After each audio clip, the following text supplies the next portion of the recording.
Aujourd'hui, les gens qui connaissent Dieu, c'est ça, je m'adresse aux personnes qui connaissent Dieu.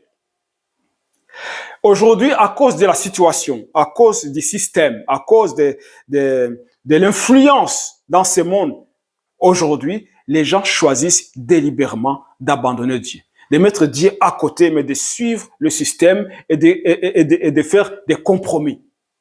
Et après, il y a des conséquences qui arrivent. Allez, commence à dire où est Dieu? Pourquoi Dieu nous a fait cela? Pourquoi Dieu a permis que ces choses arrivent? Pourquoi? Parce qu'il y a eu des compromis. Akab, il a accepté les compromis dans le pays d'Israël et il a apporté le malheur sur son peuple. Donc, beaucoup de gens font des compromis. Dieu parle et ils écoutent ce que Dieu a dit et après, ils choisissent de prendre un autre chemin. De dire, Dieu a dit ça, mais moi, j'ai choisi de faire ça. C'est ce qui est bon pour moi. C'est parce qu'on est dans une société, on réfléchit avec ce que le système nous donne. Dieu a parlé, mais il faut suivre ce que le système donne, parce qu'on ne peut pas aller à l'encontre de ce que le système a établi. Pourquoi? Parce qu'on dit, oh, ce n'est pas normal. Donc, les gens ne croient même plus au miracle.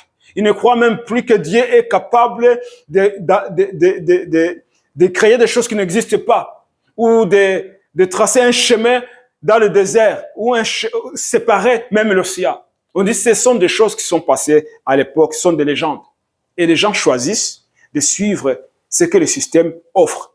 Pourquoi? Parce que le système, il veut toujours oppresser le peuple, sans vouloir le montrer. Le système, c'est oppresser le peuple. Vous savez, l'écriture qu'on dit, on s'est levé le matin, hein, on prend le petit déjeuner, après on prend le métro, on va travailler, on rentre à la maison, c'est dodo, et le jour suivant, c'est la même chose, après c'est la retraite, après c'est la mort. On est des ânes qu'on exploite. Donc le système exploite. Les gens pensent de cette façon. On pense à vivre comme le système le veut. Donc, tu dois te réveiller, tu dois aller travailler. Oui, travailler, c'est bon parce que Dieu a dit, celui qui ne travaille pas ne mange pas non plus. On va travailler, on rentre à la maison, on fait dodo, et après la retraite, et après, c'est fini, on oublie. Donc, il n'y a rien. Donc, il n'y a rien. Le système n'offre rien d'autre que ça. C'est tout.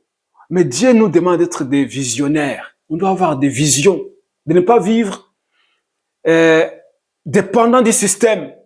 Le système doit dépendre de nous, parce que la Bible dit que vous allez prêter beaucoup.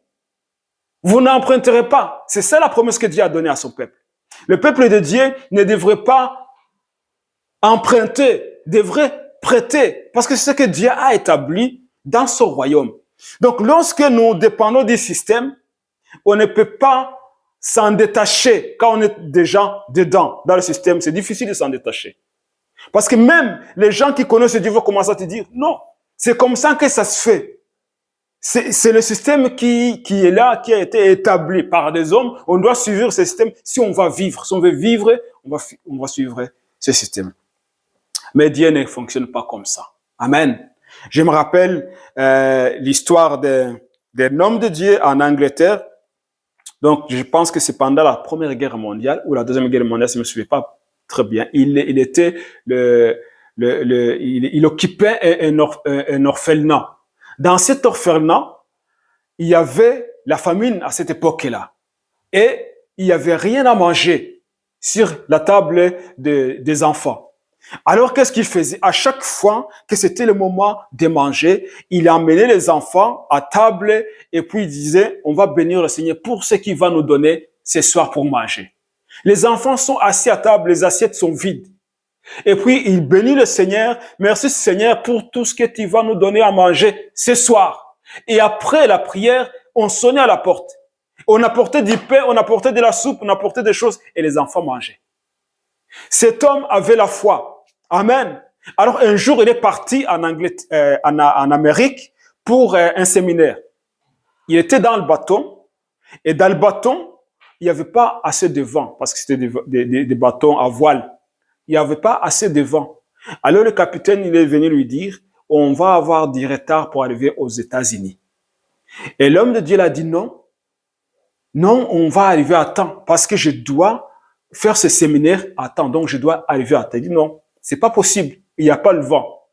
Et l'homme de Dieu l'a dit, hissez le voile. Il dit c'est pas possible, on peut pas hisser le voile, il y a même pas, il n'y a pas le voile, il y a rien, on peut pas hisser le voile. Il dit hissez le voile, obéissez tout simplement. Alors, le capitaine a dit, ok, on va essayer de voir. Ils ont essayé de voir. L'homme de Dieu, il est descendu dans sa cabine, il s'est mis à genoux, il a dit, Seigneur, envoie le vent, parce que c'est toi qui m'as envoyé en Amérique, et je dois être là pour faire ce séminaire à temps. Après qu'il était en train de prier, le capitaine, il est descendu, toqué sur la porte, dit, arrête de prier parce que le vent est beaucoup maintenant, sinon on va avoir des problèmes. Parce que Dieu a envoyé le vent. Amen. Ça, ce sont les lois du royaume de Dieu. C'est comme ça que le royaume de Dieu fonctionne. Mais le système fonctionne comment? Le capitaine dit, il n'y a pas le vent, donc on est bloqué. On va être en retard. Parce que c'est comme ça, les bateaux étaient construits par le vent, donc on va attendre quand le vent va venir. On ne sait pas si c'est demain ou après-demain ou des semaines, je ne sais pas. Mais le Seigneur, il ne fonctionne pas comme ça. Amen. Le Seigneur nous appelle à avoir la foi comme Élie. Élie dit, il n'y aura pas de pluie. Jézabel dit, non, il va y avoir de la pluie parce que mon Dieu, c'est le Dieu de la pluie.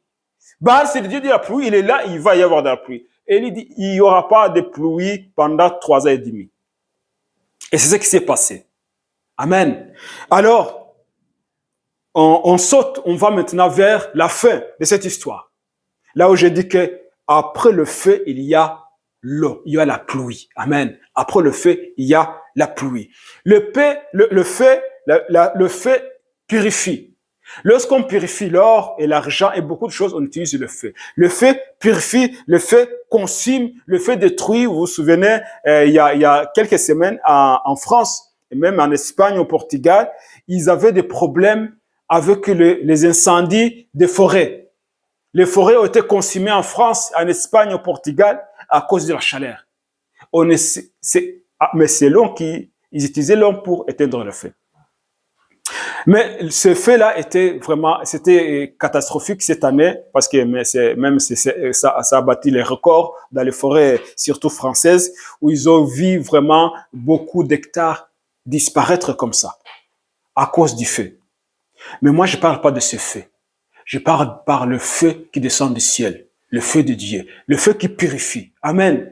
Il y a un cantique qu'on chante souvent, purifie-moi, plus que l'or et l'argent, parce que le feu purifie. Amen. Alors Élie, il dit à Akab, alors amène tes prophètes.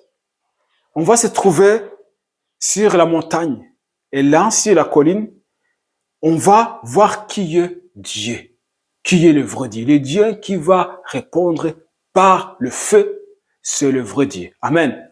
Le Dieu qui va répondre par le feu, c'est le vrai Dieu. Akab l'a accepté.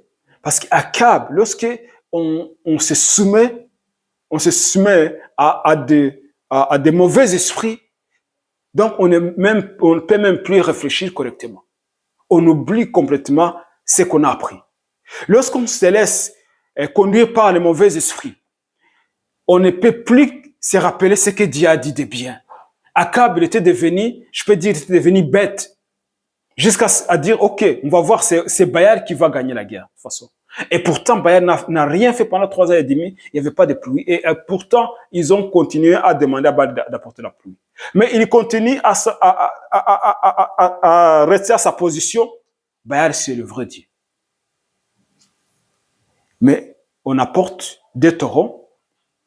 Vous connaissez l'histoire. On apporte 2 taureaux. Les prophètes de Baal, ils ont commencé à invoquer leur Dieu pour qu'il y ait la pluie pendant toute la journée. Il n'y avait pas, pour qu'il y ait le feu, pendant toute la journée, il n'y a pas le feu. Mais lorsque Élie, le moment arrive, c'est que nous avons dit, au moment de la présentation de l'offrande.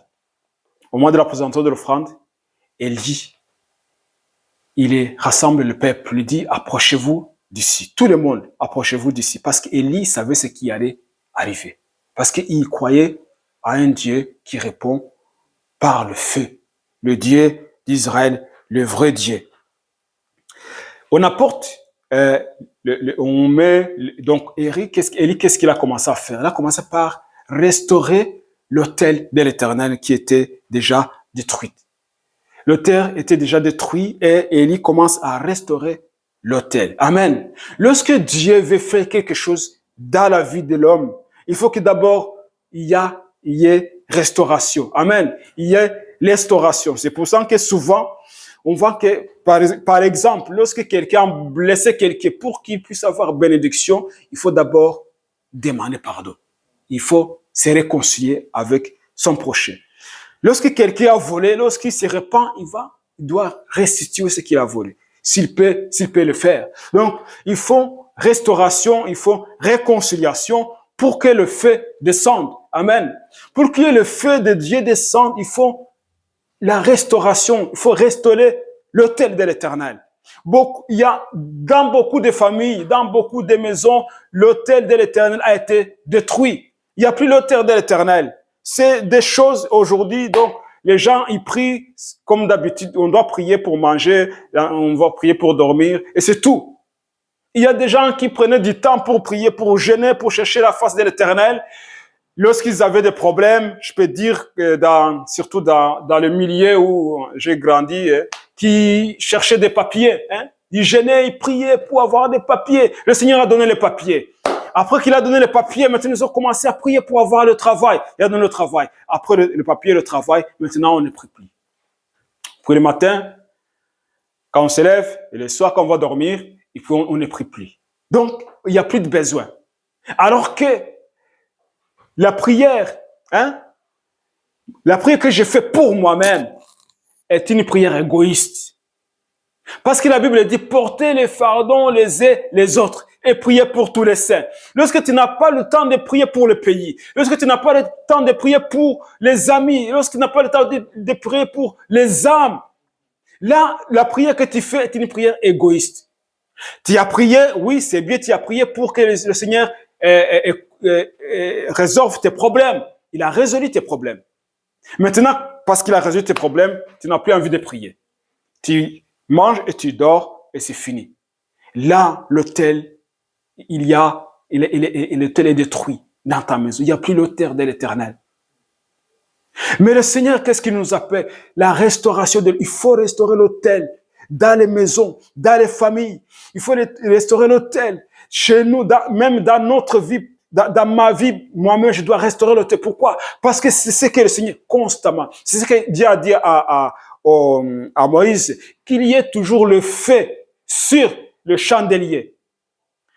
Le feu constamment sur le chandelier. Il ne faut pas qu'il n'y ait pas de feu. Donc, le feu doit toujours continuer à briller dans le lieu très saint. Amen. Donc, il faut toujours qu'il y ait le feu sur le chandelier. Le chandelier doit toujours rester allumé. Pourquoi? Parce que le Seigneur dit, il faut que le peuple doit toujours se souvenir de moi, il doit toujours être dans ma présence constamment. Alors, l'autel était détruit dans le pays d'Israël. Pourquoi? Parce que Dieu n'était plus considéré comme le vrai Dieu. On avait abandonné Dieu et l'autel était détruit. Élie, qu'est-ce qu'il a fait? Il a d'abord restauré l'autel. Il a pris 12 pierres qui symbolisaient les 12 tribus d'Israël. Il a reconstruit l'autel de l'Éternel. Amen. Il fallait pas faire le sacrifice, l'holocauste, si l'autel détruit. Il y avait, donc, c'est un insulte à Dieu. Il faut d'abord reconstruire l'autel. Dieu nous appelle dans nos familles de reconstruire l'autel, de restaurer l'autel de l'Éternel. La prière doit être le moteur dans nos familles. Pas tout simplement prier pour nous-mêmes, pour prier pour les ministères, prier pour l'œuvre de l'Éternel, prier pour les missionnaires, les évangélistes, prier pour le pays où nous sommes. Prier qu'il y ait un réveil dans ces pays où nous sommes. C'est ça, notre appel. Alors Élie, il restaure l'autel. Après avoir restauré l'autel, on met le bois pour le feu, et après on a déposé le taureau. Amen. Alors Élie, il dit à l'Éternel, qu'aujourd'hui, qu'on sache que toi seul es Dieu d'Israël. Qu'aujourd'hui, on sache que toi seul es le vrai Dieu d'Israël. Amen. Amen. Donc, Élie, il y prie, il fait sa prière à Dieu. Il sait que Dieu va les répondre. Mais il dit, il faut que tous ces gens-là qui sont ici, les prophètes de Baal, le roi même et la reine, tous ces peuples sachent que toi seul est le seul vrai Dieu. Aujourd'hui, pas demain, que aujourd'hui, maintenant, ils le sachent. Amen. Et Dieu, il attendait ces moments de prouver qu'il est le seul capable de faire ce que l'homme ne peut pas faire et ce que les idoles ne peuvent pas faire. Amen. Vous pouvez suivre la suite demain. Si vous appréciez, vous pouvez le partager à un ami. Si vous souhaitez contribuer à l'œuvre, vous pouvez le faire avec les détails dans la description.